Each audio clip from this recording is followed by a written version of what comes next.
Hi hello friends, ಎಲ್ಲರಿಗೂ ಮಂಗಳ ಪಾಕಶಾಲೆಗೆ ಸ್ವಾಗತ. ಬನ್ನಿ, ನಾನಿವತ್ತು ಬೀನ್ಸ್ ಪಲ್ಯ ಮಾಡೋದು ಹೇಗೆ ಅಂತ ತೋರಿಸ್ಕೊಡ್ತೀನಿ. ಈಸಿಯಾಗಿ ಮಾಡ್ಕೊಳ್ಬಹುದು. ಮಾಡೋದಕ್ಕಿಂತ ಮುಂಚೆ ಇನ್ನೂ ನನ್ನ ಚಾನಲ್ನ ಸಬ್ಸ್ಕ್ರೈಬ್ ಮಾಡ್ಕೊಳ್ಳದೆ ಹಾಗೆ ನೋಡ್ತಾ ಇದ್ದರೆ ಪ್ಲೀಸ್ ನನ್ನ ಚಾನಲ್ನ ಸಬ್ಸ್ಕ್ರೈಬ್ ಮಾಡ್ಕೊಳ್ಳಿ. ಹೊಸ ವಿಡಿಯೋಕ್ಕೋಸ್ಕರ ಬೆಲ್ ಐಕನ್ನು ಕ್ಲಿಕ್ ಮಾಡಿ. ಬನ್ನಿ ಈಗ ಮಾಡೋದು ಹೇಗೆ ಅಂತ ನೋಡೋಣ. ಗ್ಯಾಸ್ ಮೇಲೆ ಒಂದು ಪಾತ್ರೆನ ಇಟ್ಕೊಂಡಿದ್ದೀನಿ. ಅದಕ್ಕೆ ಒಂದು 2ರಿಂದ 3 ಲೋಟ ನೀರನ್ನ ಸೇರಿಸಿ ಕಾಯಕ್ಕಿಟ್ಟಿದ್ದೀನಿ. ಚೆನ್ನಾಗಿ ಕಾದ್ಮೇಲೆ ನಾನು ಒಂದು 1/4 kg ಬೀನ್ಸ್ನ ಕಟ್ ಮಾಡಿ ಇಟ್ಕೊಂಡಿದ್ದೆ, ಅದನ್ನು ಸೇರಿಸ್ಕೊಳ್ತಾ ಇದ್ದೀನಿ. ಸೇರಿಸ್ಕೊಂಡು ಇದನ್ನು ಚೆನ್ನಾಗಿ ಬೇಯೋದಕ್ಕೆ ಬಿಟ್ಬಿಡೋಣ. ಬೀನ್ಸ್ ಬೇಯೋದ್ರೊಳಗೆ ನಾವು ಒಂದು ಮಿಕ್ಸಿ ಜಾರ್ಗೆ ಒಂದು 3 ಸ್ಪೂನು ಕಡಲೆ ಬೀಜನ ಹುರಿದು ಸೇರಿಸ್ಕೊಳ್ತಾ ಇದ್ದೀನಿ. ಒಂದು 3 ಬೆಳ್ಳುಳ್ಳಿ ಇಲ್ಕು ಸಿಪ್ಪೆ ತೆಗೆದು ಸೇರಿಸ್ಕೊಂಡಿದ್ದೀನಿ. ಒಂದು ಅರ್ಧ ಸ್ಪೂನ್ ಜೀರಿಗೆ, ಒಂದು 3/4 ಸ್ಪೂನ್ ಗರಂ ಮಸಾಲ, 2 ಸ್ಪೂನು ಅಚ್ಕಾರದ ಪುಡಿನ ಸೇರಿಸ್ಕೊಂಡು ರುಬ್ಕೊಂಡ್ಬಿಡೋಣ. ರುಬ್ಬೋದ್ರೊಳಗೆ ನಾವು ಬೀನ್ಸ್ನ ಬೇಯಕ್ಕಿಟ್ಟಿದ್ವಲ್ಲ, ಚೆನ್ನಾಗಿ ಬೆಂದಿದೆ. ಅದನ್ನು ನೀರನ್ನ ಸೋಸಿ ಇಟ್ಕೊಳ್ಳೋಣ. ಗ್ಯಾಸ್ ಮೇಲೆ ಒಂದು ಬಾಣಲಿ ಇಟ್ಕೊಂಡಿದ್ದೀನಿ. ಅದಕ್ಕೆ ಒಂದು 2 ಸ್ಪೂನ್ ಎಣ್ಣೆನ ಸೇರಿಸ್ಕೊಂಡಿದ್ದೀನಿ. ಎಣ್ಣೆ ಚೆನ್ನಾಗಿ ಕಾದ್ಮೇಲೆ ಅರ್ಧ ಸ್ಪೂನ್ ಸಾಸಿವೆ, ಅರ್ಧ ಸ್ಪೂನ್ ಜೀರಿಗೆನ ಸೇರಿಸ್ಕೊಂಡಿದ್ದೀನಿ. ಸಾಸಿವೆ ಜೀರಿಗೆ ಚೆನ್ನಾಗಿ ಚಟಪಟ ಆದಮೇಲೆ ಒಂದು ಮೀಡಿಯಮ್ ಸೈಜ್ 2 ಈರುಳ್ಳಿನ ಕಟ್ ಮಾಡಿ ಸೇರಿಸ್ಕೊಳ್ತಾ ಇದ್ದೀನಿ.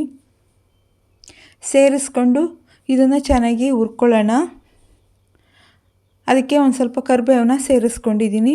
ಸೇರಿಸ್ಕೊಂಡು ಸಾಫ್ಟ್ ಆಗೋವರೆಗೂ ಹುರ್ಕೊಳ್ಳೋಣ. ಈರುಳ್ಳಿ ಕಲರು ಚೇಂಜ್ ಆಗಬೇಕು, ಅಲ್ಲಿವರೆಗೂ ಹುರ್ಕೊಳ್ಬೇಕಾಗುತ್ತೆ. ಒಂದು ಸ್ವಲ್ಪ ಈರುಳ್ಳಿ ಕಲರ್ ಚೇಂಜ್ ಆದಮೇಲೆ ನಾನು ಬೀನ್ಸ್ನ ನೀರನ್ನ ಸೋಸೋಕ್ಕಿಟ್ಟಿದ್ನಲ್ಲ, ಅದು ನೀರು ನೀಟಾಗಿ ಬಸ್ಕೊಂಡ್ಮೇಲೆ ನಾನು ಅದನ್ನು ಸೇರಿಸ್ಕೊಳ್ತಾ ಇದ್ದೀನಿ. ಅದಾದಮೇಲೆ ರುಚಿಗೆ ಎಷ್ಟು ಬೇಕಷ್ಟು ಉಪ್ಪನ್ನು ಸೇರಿಸ್ಕೊಳ್ಳೋಣ. ಒಂದು ಚಿಟಿಕೆ ಅರಿಶಿನ ಸೇರಿಸ್ಕೊಂಡಿದ್ದೀನಿ. ಸೇರಿಸ್ಕೊಂಡು ಒಂದು ಸಲ ಚೆನ್ನಾಗಿ ಮಿಕ್ಸ್ ಮಾಡ್ಕೊಳ್ಳೋಣ. ಒಂದು ಸಲ ಮಿಕ್ಸ್ ಮಾಡ್ಕೊಂಡಿದ್ದಾದಮೇಲೆ ನಾನಿಲ್ಲಿ ಆಗಲೇ ಮಿಕ್ಸಿಲಿ ಓಡಿಸಿಟ್ಕೊಂಡಿದ್ನಲ್ಲ ಮಸಾಲೆನ ಅದಕ್ಕೆ ಸೇರಿಸ್ಕೊಳ್ತೀನಿ. ಸೇರಿಸ್ಕೊಂಡು ಚೆನ್ನಾಗಿ ಮಿಕ್ಸ್ ಮಾಡ್ಕೊಳ್ಳೋಣ. ಮಿಕ್ಸ್ ಮಾಡ್ಕೊಂಡಿದ್ದಾದಮೇಲೆ ನಾನಿಲ್ಲಿ ಒಂದು ಸ್ವಲ್ಪ ಕೊತ್ತಂಬರಿ ಸೊಪ್ಪನ್ನ ಸೇರಿಸ್ಕೊಂಡಿದ್ದೀನಿ.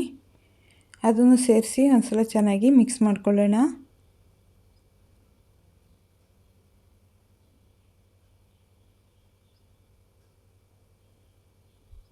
ನೀವು ಉದುದ್ರಾಗಿ ಮಾಡ್ಕೋಬೇಕು ಅಂದರೆ ನೀರನ್ನ ಸೇರಿಸ್ಕೊಳ್ಬೇಡಿ. ಒಂದು ಸ್ವಲ್ಪ ನೀರಿನಂಗೆ ಮಾಡ್ಕೋಬೇಕು ಅಂದರೆ ಒಂದು ಸ್ವಲ್ಪ ನೀರನ್ನ ಸೇರಿಸ್ಕೊಳ್ಳಿ. ಟೇಸ್ಟ್ ಅಂತೂ ತುಂಬಾ ಚೆನ್ನಾಗಿರುತ್ತೆ ಒಂದು ಸ್ವಲ್ಪ ನೀರನ್ನ ಸೇರಿಸ್ಕೊಂಡ್ರೆ. ಒಂದು ಸಲ ಮನೇಲಿ ಈ ರೀತಿ ಟ್ರೈ ಮಾಡಿ ನೋಡಿ. ಈಗ ಇದು ಚೆನ್ನಾಗಿ ಬೆಂದಮೇಲೆ ನಾನೊಂದು ಪಾತ್ರೆಗೆ ಸರ್ವ್ ಮಾಡ್ಕೊಳ್ತಾ ಇದ್ದೀನಿ.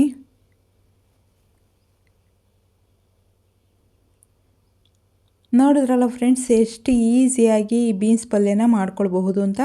ನಾನು ಬೇರೆ ಥರ ಒಂದು ಬೀನ್ಸ್ ಪಲ್ಯನ ಮಾಡಿ ವಿಡಿಯೋದಲ್ಲಿ ಹಾಕಿದ್ದೀನಿ. ನೀವು ಬೇಕು ಅಂದರೆ ಒಂದು ಸಲ ಚೆಕ್ ಮಾಡಿ ನೋಡಬಹುದು. ಇದು ಡಿಫ್ರೆಂಟಾಗಿ ಟೇಸ್ಟ್ ಬರುತ್ತೆ, ತುಂಬಾ ಇಷ್ಟ ಆಗುತ್ತೆ. ನೀವೇನಾದರೂ ಈ ವಿಡಿಯೋ ಇಷ್ಟ ಆಯಿತು ಅಂದರೆ ಪ್ಲೀಸ್ ಒಂದು ಲೈಕ್ ಮಾಡಿ, ಶೇರ್ ಮಾಡಿ, ಸಬ್ಸ್ಕ್ರೈಬ್ ಮಾಡಿ. ಹೊಸ ವಿಡಿಯೋಕ್ಕೋಸ್ಕರ ಬೆಲ್ ಐಕನ್ನು ಕ್ಲಿಕ್ ಮಾಡಿ. ಯಾರ್ಯಾರು ವಿಡಿಯೋ ನೋಡಿದ್ದೀರೋ ಅವ್ರಿಗೆಲ್ಲ ಧನ್ಯವಾದಗಳು.